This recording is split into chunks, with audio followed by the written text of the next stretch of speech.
face down, and then we're going to open up the session with spirit, hopefully. Inside the condemned person's cell, we attempted a ghost box session using a variety of boxes available. Both I and Gavin Heaney tried to share a test with Xena cards, but Spirit was seemingly reluctant on this occasion to participate. So after some minutes we went downstairs below this cell to the coffin room where the executed were laid out and later buried in the prison grounds. This was the same location where during renovation some years ago a workman posed inside an open coffin, which seemingly produced a strange head anomaly to the left facing side of the casket. Hopefully here this will be an ideal opportunity to make contact. We're going back to the Assumption box, which was the original ghost box. If there's any spirits with us now, I ask you to come forward to the circle of friendship. We wish to communicate with you this evening or this morning. We can hear your voice on the white noise. Who is with us now? Can you tell us your name?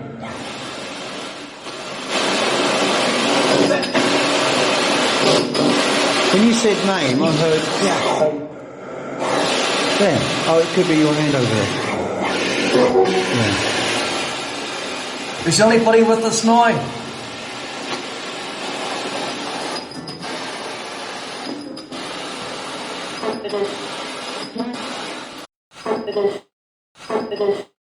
Child's voice, it sounded like... It sounds silly, but it sounded like confident. Confident. Confident. Is there a child with us?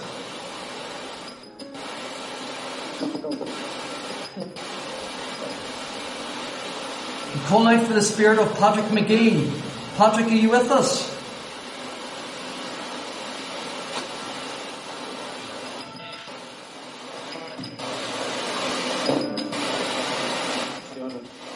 It sounded like Harding. Is that your name, Harding?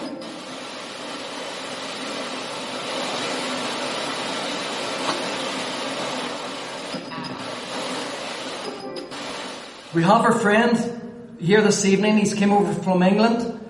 He's come a long way to communicate with you this morning. His name is Chris. Can you say his name, please?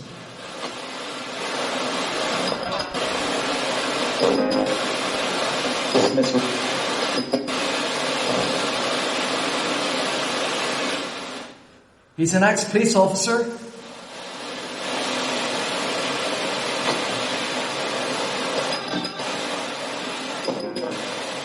The gentleman that came through early on that said, Peeler, are you still here?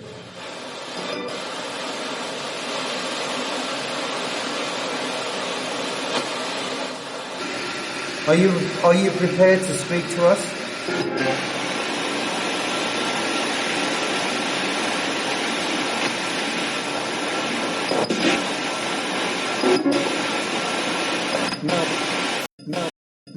No. Are there any IRA prisoners here?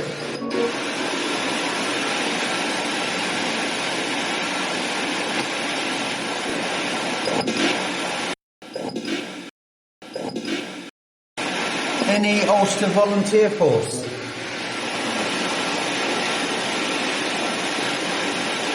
There's another one, isn't there? The UDF? Yeah. Ulster Defence Force. It was another Protestant extremist group, wasn't it? Yeah. Any UBF, UDF and IRA personnel here, please?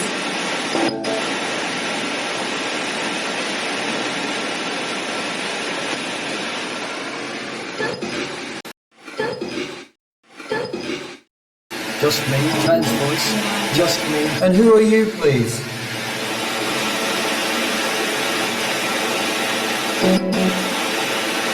What is your name, please?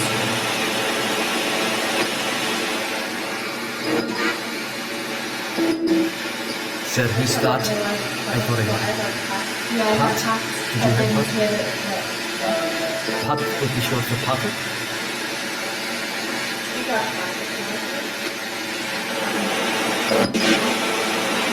Patrick If you're here, please come to the stairs and I would like please.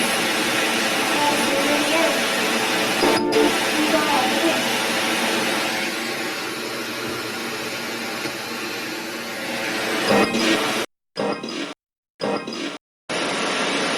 Can you say hello? Hello.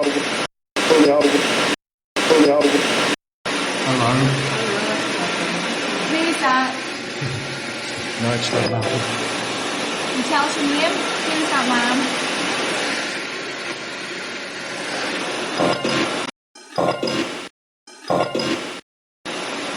That's the man wearing the hat.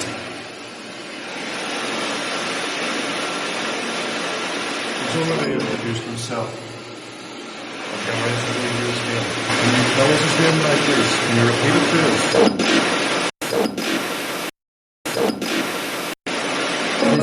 It's that deeper voice that keeps creeping through. Can I just say this, for all of the people that came here that were sentenced to death or died here for crimes they did not commit, for offences they did not deserve, my heart is with you. I feel incredibly bad about these things. And there must be people here in spirit who were innocents. And it's for you.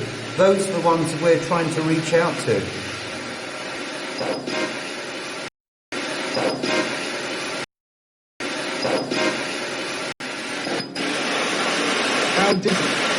How did? Don't say, how do you do? How did what? Pardon? We just want to make friendly contact with you. We're not here to antagonise you. But we're also aware that a lot of people died here or were punished here who did not deserve to be here. And it's for you people that we're trying to reach out to.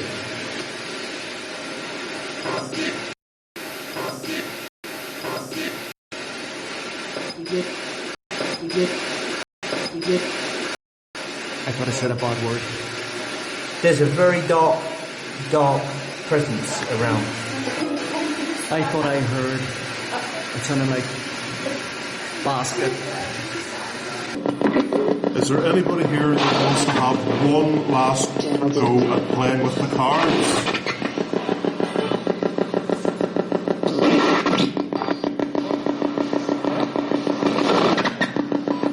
I'll tell you what, they're not very communicative, are they? No, not at all. But just the way it goes. I mean, it's every time you go out fishing. Just said silly. Silly? Silly, it said silly, yeah. Is there anybody here who thinks we're silly for being here?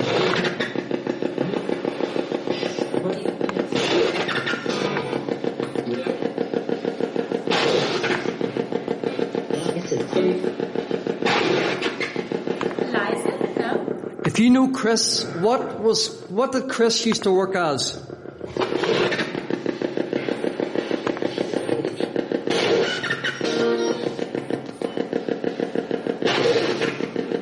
There's something else here trying to get out.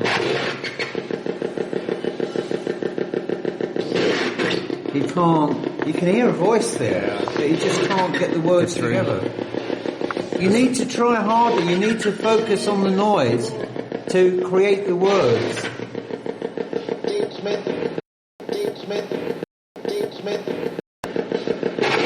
Teach me. I heard him say teach me. Did you hear that? I heard that. It sounded like I hope that's being recorded. Yeah. Okay, well, if you can say that to us, then you can obviously manipulate the white noise to communicate. I'm trying. I've been trying. It's clear as day. What is your name, please? Steve? Steve? No? I think he said Steve. Is your name Steve?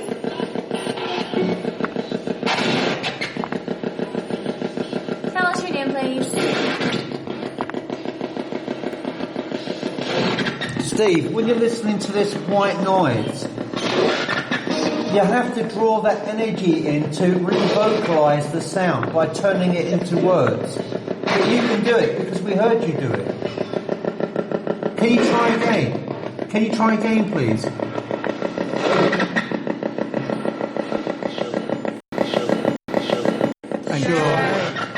thought it said, I'm trying. It says Sure. sure. Sure. I could have sworn it.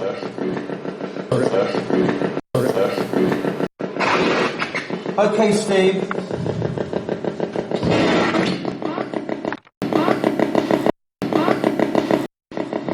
Do you know my name?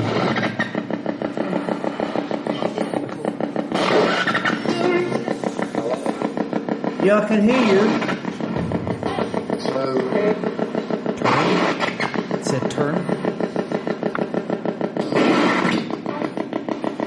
Did you die here? Well, obviously, but No. Yes.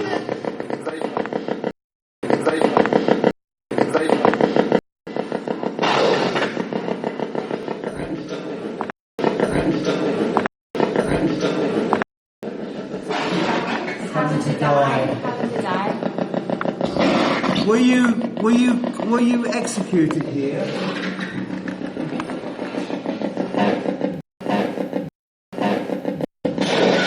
No. No. Were you?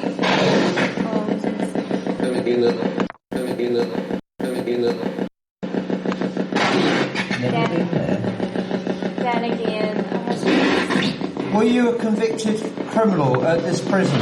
Were you somebody who served time here?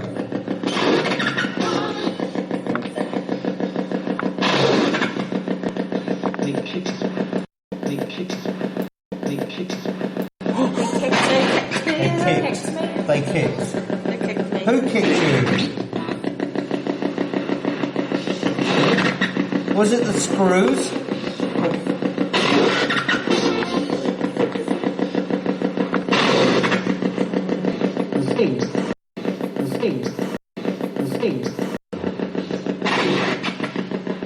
Was it the Protestants? Was it the Catholics? I mean, who kicked you?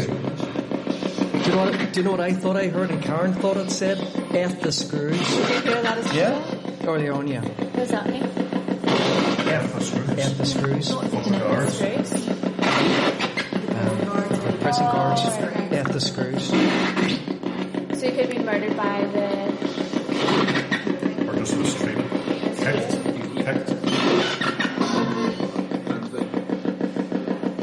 He's getting better at it. What? You're doing much better, Steve. What year did you pass over?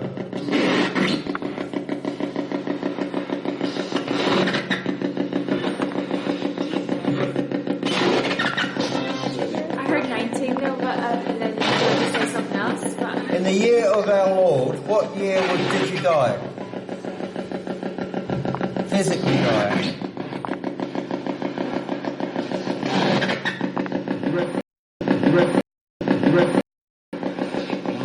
Rip.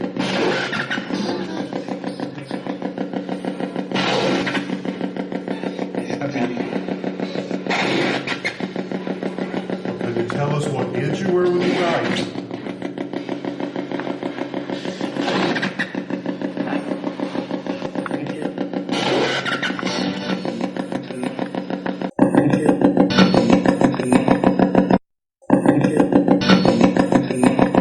I heard 2.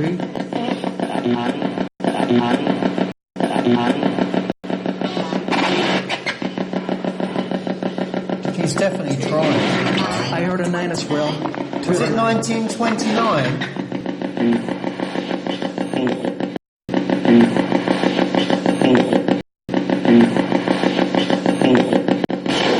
or were you 29 when you died?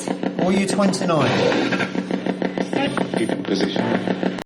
Keep in position. Keep in position. I heard a ghost section, that's a wee bit too far. Are we asking too many questions? Yeah. Yeah. Yeah. Yes.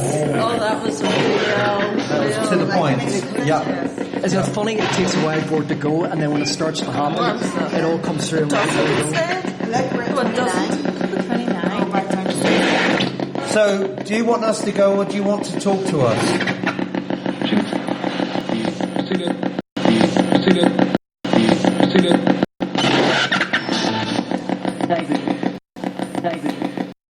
Stay with me. Did you hear that? Did you say stay? Yeah, very faintly. 22. Steve, can you make the scale go up if you want us to stay? Yes. Yes. Yes. It's going down actually. Can you make it go the other way? It says 21. It's a short breeze. 19.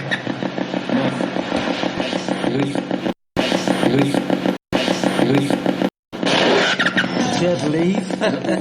Leave. I think we're annoying them. Was it the leave your hand off that? Well, yeah. Possibly. Do you want us to physically leave this place?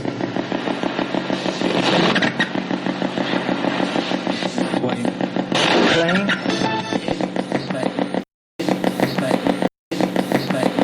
He's playing with us to 9 instead of up. Yeah. It's gone down rather than up. I think you said yes, mate. Do you want us to go? Or do you want us to stay? Okay. How do we take them through? Did you tell us to F off?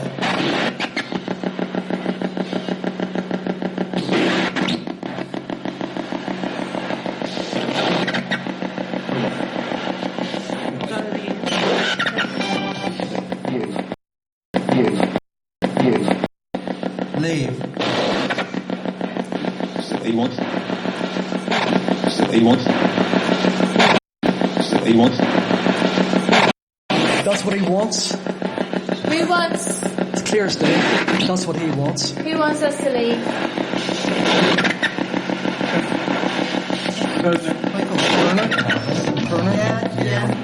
Yeah. Okay, we will go then. We will leave you. Tonight we haven't had a great deal of success as far as the ghost box session and the Zenith cards. We tried at some length to make meaningful contact, but they clearly did not want to play. So we moved downstairs. We're in the coffin room. This is where they would have carried the bodies out from here. And we have had a measure of success. A few swear words have been thrown at us, but we haven't had anything that we would consider to be a sort of full-on hands-on contact, but we have had responses, which has been pretty good. And we've tried a number of devices. The Quartus box, I've never heard of that. Frank's box, Assumption box, and of course the PSB 7. So we've had a fairly mixed result from them. The interesting thing is the radioactivity that's been picked up, which is ambient. This shot up, I think, at one point to about 43. So that was quite impressive. Didn't get much on the Geiger, did we? Small. So overall, I would say the investigation has been very, very interesting, and I'm sure there's going to be a lot of activity which you've probably already seen as I'm talking to you, which lies on the videotape, which is yet to be examined. Gary's going to check all the videotape for his group, and I'm going to go through mine, and hopefully it will provide some very interesting material. From my point of view, it's been a very interesting session here tonight. I've flown out across from England and I've got to fly back again very shortly. But I've thoroughly enjoyed the investigation. I've enjoyed the company of these great people, and they really are nice people. And I feel bad about going back, I really do. Especially when I'm stuck on a jet flying back to Stansted Airport. But having said all that, it's been a really, really good night. So thank you very much for having me. Thanks very welcome. Yeah. Very welcome. And we didn't get any joy with that, but you never know next time, yeah? It's a great idea. Anyway, I hope you folks have enjoyed the session here tonight and what we've done now, wanders around, visits in cells and all kinds of amazing things. And particularly, there's one thing I just want to say very quickly. We captured a most amazing e.v.p, which was it Kill the Peeler? Kill the Peeler. Twice he said that. When I identified myself as a former police officer, the voice said, kill the peeler. That, for me, from what we're hearing here tonight, has been probably the most significant piece of evidence thus so far. Fingers crossed on everything else. Thank you very much, and I'll speak to you soon. Thank you. Well, that was certainly a very interesting investigation, and I was honoured to be invited over as a guest by Ghost Searchers Ireland in the form of Gary Walters and his amazing team of great people, and I thoroughly enjoyed my time with them during the few hours that was available to me. As you recall, I had to take a flight from Stansted to Belfast, arriving around 5 p.m. on Friday afternoon, and I didn't return home till 6 a.m. the following day, directly from Belfast back to Stansted. And so it was quite a roller coaster of experiences, I suppose. Undoubtedly, perhaps, I think that the most haunted part of the entire site is the hospital. Some of the e.v.p. on there was just simply amazing. I think twice they made threats against me to kill me, and of course they swore at me a great deal. The reason for that, I can only presuppose, is partly because I was a police officer, and I think also historically, I'm not talking about in context of modern terms, historically the fact that I was also English, and that may have triggered a few comments. Certainly, if one looks back at the history of Ireland, and I don't really want to get into the politics, but just to stress one point, I have absolutely no time for anybody, regardless of what their political or religious causes are, that go and kill people. That to me is always inexcusable and unforgivable. But then you have to look at the historical climate of Ireland to see how all this tremendous violence had originally arisen. Certainly during the Victorian times, as an example, the negative attitudes of the British towards the Irish were simply unbelievable. I have here some images taken from illustrated magazines of the period, which clearly show the Irish to be a subspecies of humanity, almost ape-like, and dressed in very primitive, strange clothing. And that kind of answers what the attitude of the British was towards the Irish over that period. Absolutely dreadful, terrible. And of course the consequence of that rippled all the way through Irish history, through the Irish Revolution, right through to the Troubles in Northern Ireland from the 70s through to the 90s. And it is a great achievement to this day that the violence has stopped, that there is no more killing, and that people are living together in peace again. I have travelled extensively across Ireland. I'm part Irish myself, and I've never felt any negativity from anybody in the north or the south. And I'm so glad that these troubles are behind us. But unfortunately, they still echo for the walls of Crumlin Road Gaol. We performed a ghost box session initially in the condemned man's cell, and that wasn't particularly fruitful. It's just luck of the draw. Sometimes you can go to a location and it can be live almost immediately, and other times it just draws out into absolutely nothing at all. And unfortunately, on that occasion, in that particular room, that's what happened. But when we went to the room where they used to lay out the executed, that changed, and we picked up a considerable amount of activity. And there's one thing I want to draw reference to, and that was this very gruff voice that was having difficulty in pronouncing or creating words. And at first it sounded very brutal, very brute-like, I should say. And gradually, I believe, according to my ears and my brain, he confirmed that he was a member of the RRA. I can imagine in that prison there must be many bitter people, and again coming back to the historical references that haunt that place and still feel the politics of the period in which they died. We never actually got any e.v.p. that clearly identified a full name that we could research on. Unfortunately, we did have one or two names, but there was nothing there that I could find that related either to any of the people that were executed there or any of the notable people on site. There was reference that came through on the investigation to a spirit by the name of Patrick McGee. Patrick, as I explained, was a 10-year-old boy, and he ended up committing suicide in prison by hanging himself, having been sentenced there as a child. It's hard to understand in the modern climate how anybody could send children to prison, but they did, and that was the consequence of it. I think that being locked up in a prison, probably with a bunch of paedophiles, may have been one of the reasons why he decided to terminate his life. Or it may simply have been that he was brutalised by the adult inmates inside the prison. Again, historical detail is very scant, and so of course I can't reference that to any particular incident, and he certainly didn't leave a record of what happened, what had driven him to commit suicide. And so much of what we believe about what happened is purely conjectural. But when we talk about dark episodes inside prisons, if you recall, in the hospital block, there was one shower room that I walked into, and I can honestly say it felt incredibly negative and vile and disgusting. I was getting this terrible, terrible feeling of disgustingness, as though something terrible had taken place in there. And so I walked out and made comment to that fact that I was leaving that particular room.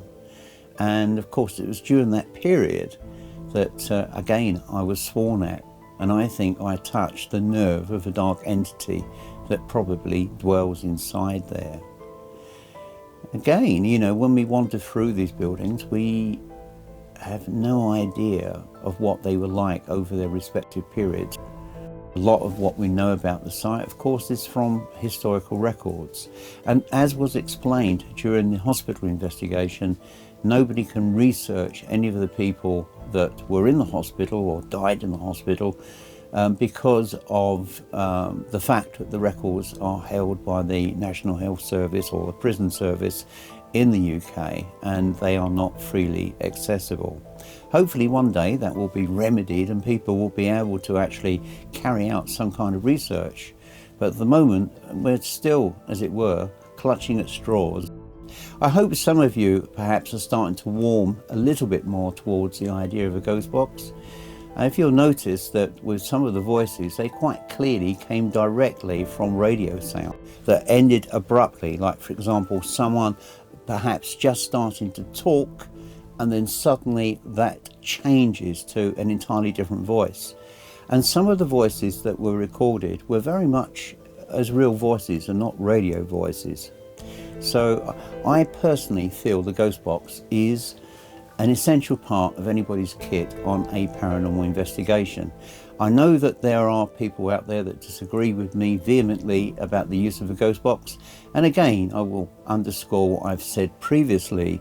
The only way you're going to find out for yourself is not to sit in your armchair and criticise the use of it, but to actually go out and buy one and try it for yourself. You're never going to guarantee results at every location, and we're talking about random radio signals here. Look at the swearing that was recorded. Now, seriously, if that had been random radio waves, what on earth, what station on this planet would be broadcasting such profanities? And of course the answer to that is none, because they are strictly controlled by civil regulations. So I'm firmly convinced that the swearing that came through on the ghost box reflected the swearing that we were picking up in the hospital and elsewhere. So there was a continuity. And you can imagine all these twisted and tormented souls, people with mental health issues that ended up in prisons. And the fact that even to this day, some of those are still trapped inside that building and still going through the same experiences that they had previously when they were once alive. Anyway, I'm going to finish at this point, and there's much more to do. I have a number of shoots planned for the future. I thank you very much for tuning in, and again, just to endorse my friends at Ghost Searchers Ireland, you should link up with them on their Facebook page, easy to find, or go to Gary Walters' page and go through from there. But my grateful thanks to everybody involved, and I thoroughly enjoyed my time over there, and I'm certainly looking forward one day to going back to Ireland again. Until the next time, thank you.